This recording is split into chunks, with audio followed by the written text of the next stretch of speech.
Hang pura la ora ba chia la. Kari.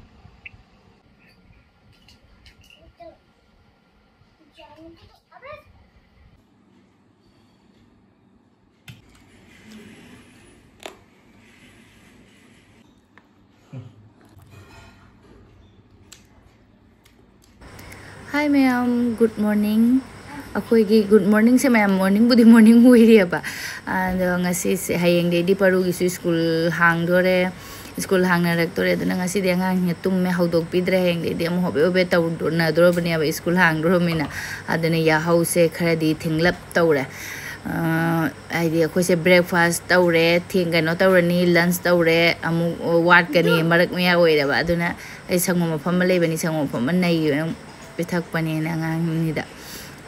aduga idom sana ekto megi thong khara pire aduga megi duga moi sangom phamase charaga dum nganna sak thong kat lage na masak sem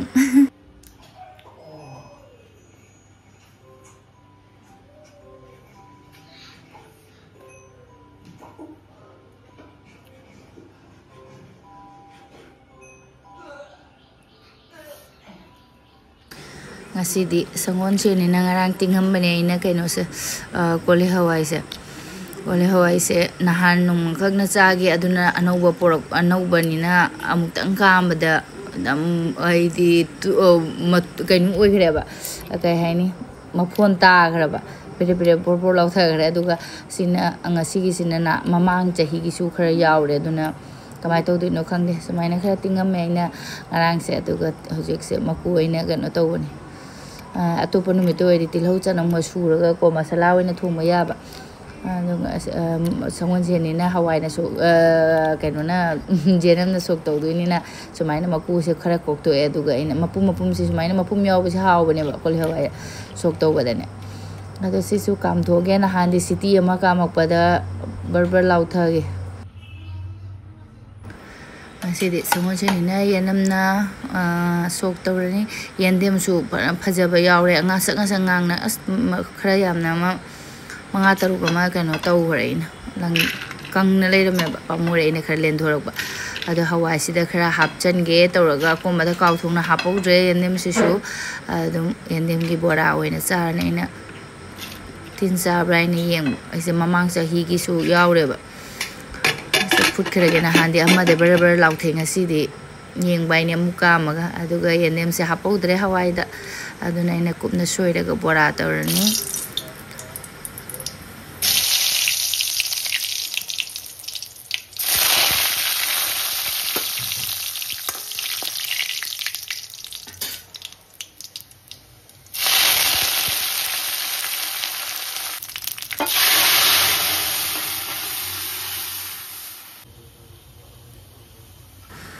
Wari hawai to ngasi na mo city ama ka amada khara kalap taw leirame kalap taw bisina di hawba sai na chabada ko hawai se aduga yandem gi bora se masak ti khara thigan mani ko aduga hawba yanam su khara hapchale yandem ga yanam ga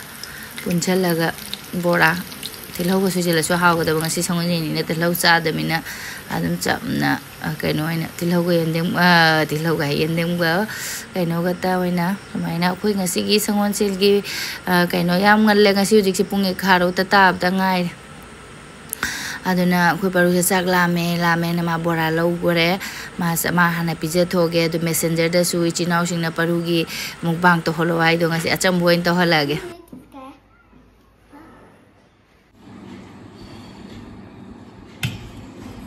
Mama.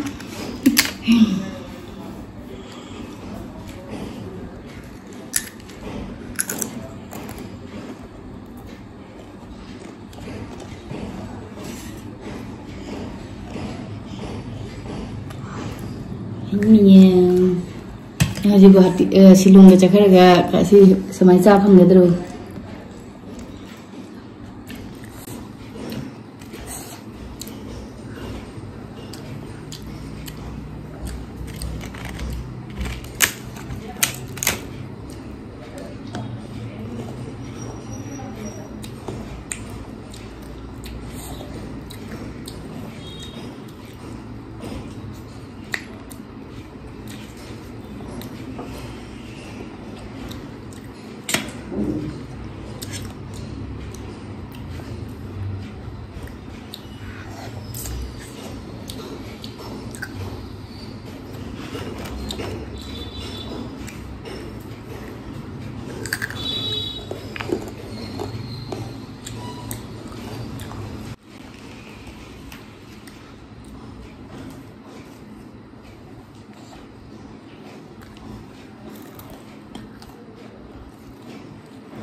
Kayaknya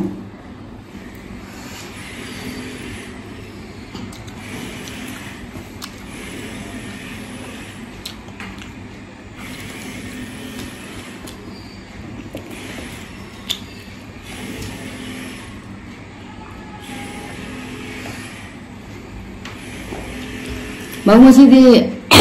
Hawaii cara yang kerja tu, kerja tu ha.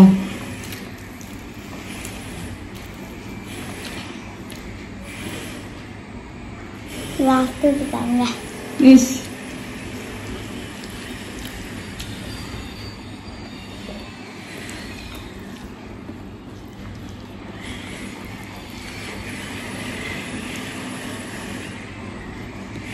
Pergi chicken mukbang tawai. Nenek mana? Yang chicken Java hebra.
Mukbang ay haraojabana ba.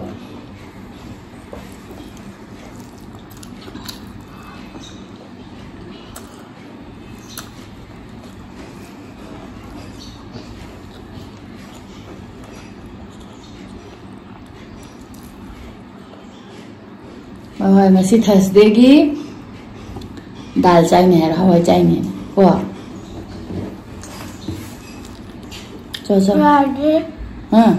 Friday. Friday dah kerja dia dah.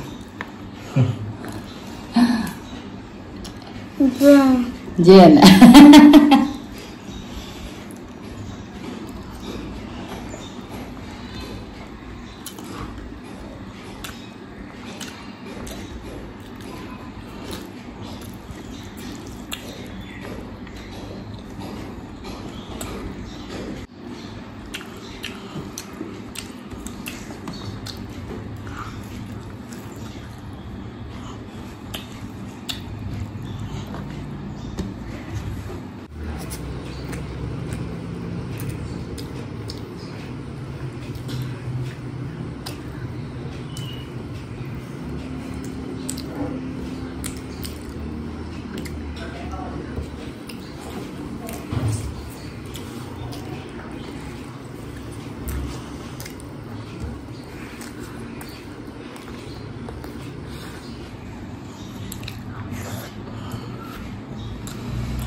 노려봐.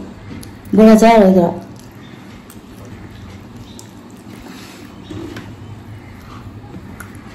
무컨버리.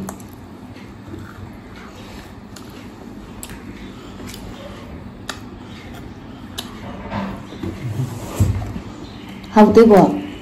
Học đi. Bye bye.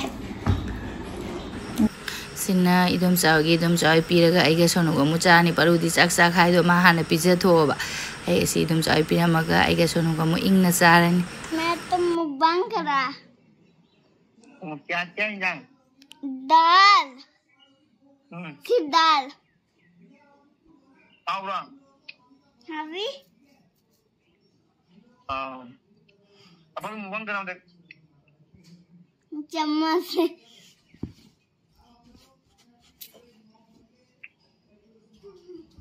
cây răng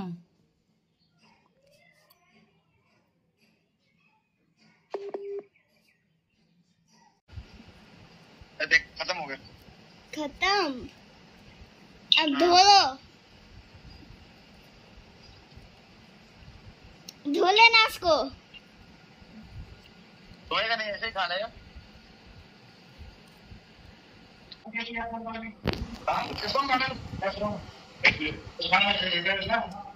क्या हुआ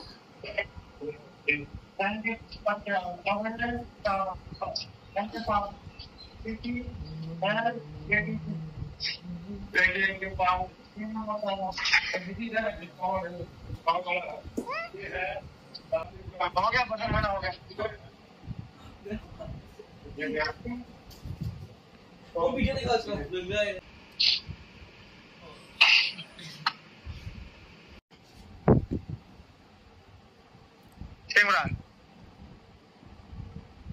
bye bye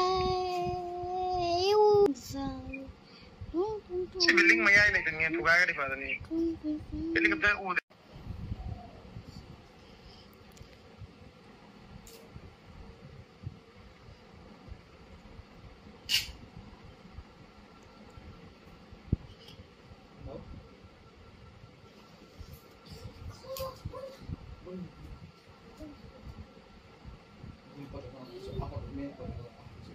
nak kau jalan helikopter pakai je nak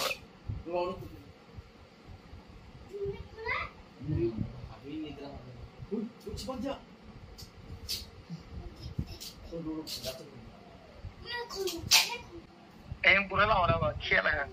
Kari दालचीनी जे yang kia lagi जो पापा kan pakai दालचीनी kia lah pula ke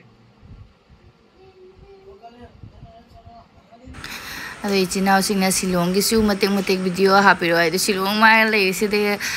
idi ma su mapan thok ta bani na ko dum diti tawre loira baina manung se yamna pikpa airport ni silong da le se de nongma gi flight ama tang tani hai sini aduna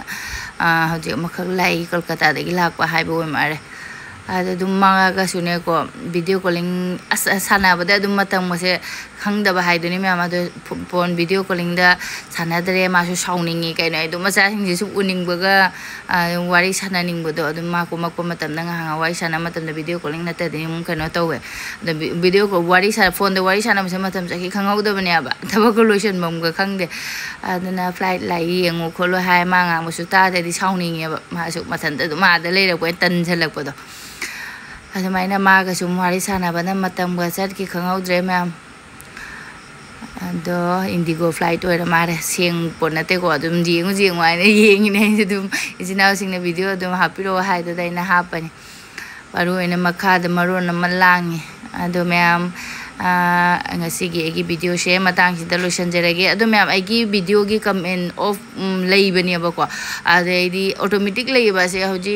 aina su ai face su yamna utre angang sing gi ta oira mani na ne automatic youtube na off ek ta thamai ba comment box